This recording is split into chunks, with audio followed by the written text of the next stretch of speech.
Positive atheism Telugu channel ప్రేక్షకులకు స్వాగతం. మనం ప్రముఖ సంఘ సంస్కర్త మేటి నాస్తికోద్యమ నేత అయినటువంటి శ్రీమతి సరస్వతి గోరా గారి స్వీయ జీవితగాథ గోరాతో నా జీవితం పుస్తకం నుండి ఆమె జీవిత విశేషాలు తెలుసుకుంటున్నాం కదండి. మనం క్రితం ఎపిసోడ్లో ముదునూరు గ్రామస్తులు వారిని ఆహ్వానించగా గోరా దంపతులు ఇద్దరు వారి పిల్లలతో కలిసి ముదునూరుకు వెళ్ళడానికి నిర్ణయించుకోవడం జరిగింది. అక్కడి వరకు మనం తెలుసుకున్నాం కదండి. తరువాత ఏమిటో చూద్దాం.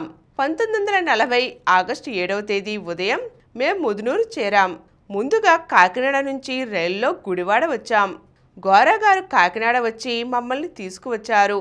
గుడివాడలో ఒక రోజు సంస్కృత పండితులు, గోరా గారి సన్నిహిత మిత్రులు సూరపనేని శోభనరావు, మనోరమల ఇంటిలో ఒక రోజు ఆగాము.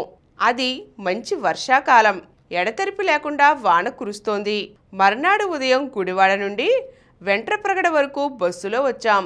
ముదునూరు నుంచి రెండెడ్ల బండ్లు వెంట్రప్రగడ తీసుకువచ్చారు. ముదునూరుకు బస్సు లేదు, కనీసం కంకర్ రోడ్డు కూడా లేదు.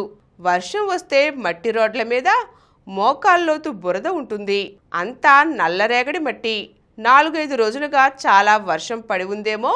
వెంట్రప్రగడ ముదునూరు రోడ్డు చాలా బురదగా ఉంది.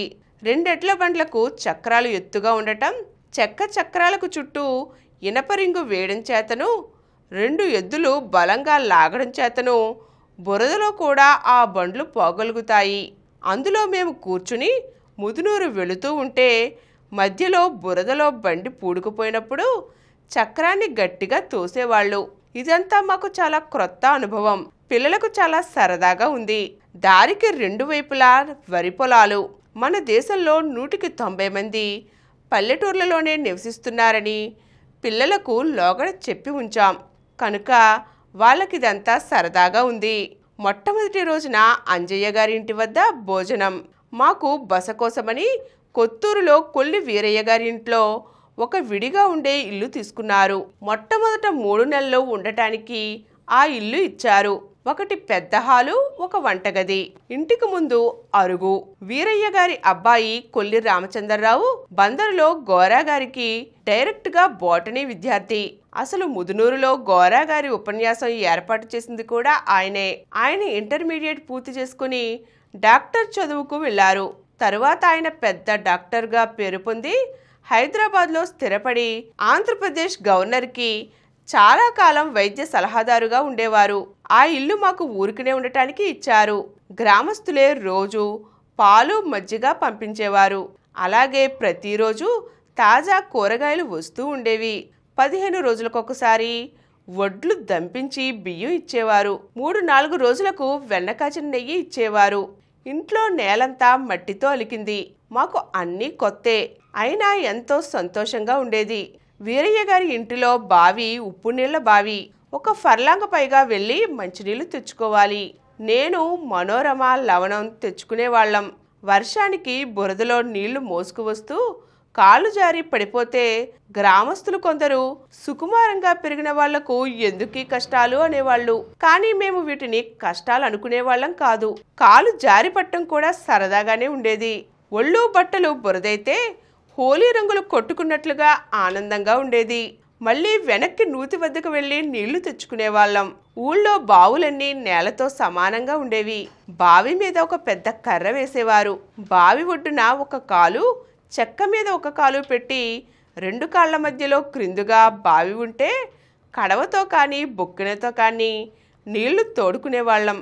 బురదలో నీళ్ల బిందె భుజాన పెట్టుకుని మోయడం ఒక సర్కస్ ఫీటుగా కనిపిస్తే నీళ్ల బావి నుంచి నీళ్లు తోడుకోవడం మరో సర్కస్ ఫీటుగా ఉండేది. 1 నెల రోజుల వరకు ప్రతి విషయానికి సర్దుకుపోవడమే మాకు పట్టింది. అందులో ఎంతో ఆనందం అనుభవించాం. మనోరమ, లవణం, మైత్రి ఊళ్ళో అన్నీ తిరిగేవాళ్ళు. అందరూ వాళ్ళని తమ తమ ఇళ్లకు తీసుకుని పోయేవారు. ఊళ్ళో వాళ్లకు వీళ్ళు బొమ్మల్లా ముద్దు ముద్దుగా కనపడేవాళ్ళు. ఇంట్లో తిండి కంటే గ్రామస్తుల ఇండ్లలో చిరుతిళ్లే వీళ్లకు ఎక్కువగా ఉండేవి. మనోరమ అయితే వాళ్ళ ఇండ్లలో పూర్తిగా కలిసిపోయింది. మేము రావడానికి ముందు 2 నెలలు గోరా గారు ముదునూరులో ఉండి ఏం కార్యక్రమాలు చెయ్యాలో గ్రామస్తులతో మాట్లాడి నిర్ణయించుకున్నారు. 2 కార్యక్రమాలు ప్రధానంగా పెట్టుకున్నారు. ఒకటి, గ్రామంలోని యువకులకు జనరల్ నాలెడ్జ్ కొరకు రోజు ఉదయం 10 గంటల నుంచి మధ్యాహ్నం 2 గంటల వరకు ఒక పాఠశాల నిర్వహించడం. ముదునూరు పరిసర గ్రామాల నుంచి ఇందులో 70 మంది ఉండేవాళ్ళు. ఊరు బయట చెరువు గట్టున ఒక పాక వేసి అందులో ఈ స్కూల్ను నడిపేవారు. ఈరోజు మనం సరస్వతి గోరా గారు ముదునూరు చేరుకొని అక్కడ విలక్షణమైన జీవితాన్ని ఎంతో సంతోషంగా గడపడం ఎలా ప్రారంభించారో తెలుసుకున్నాం కదండి. మరిన్ని అంశాలతో మళ్ళీ కలుద్దాం. ఈ కార్యక్రమం మీకు ఎంతో నచ్చింది కదా.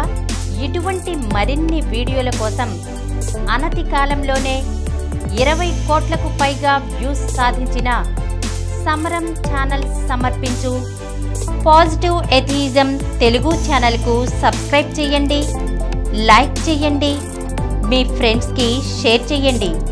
అలాగే ప్రక్కనున్న గంట సింబల్ని ప్రెస్ చేయడం మర్చిపోకండి.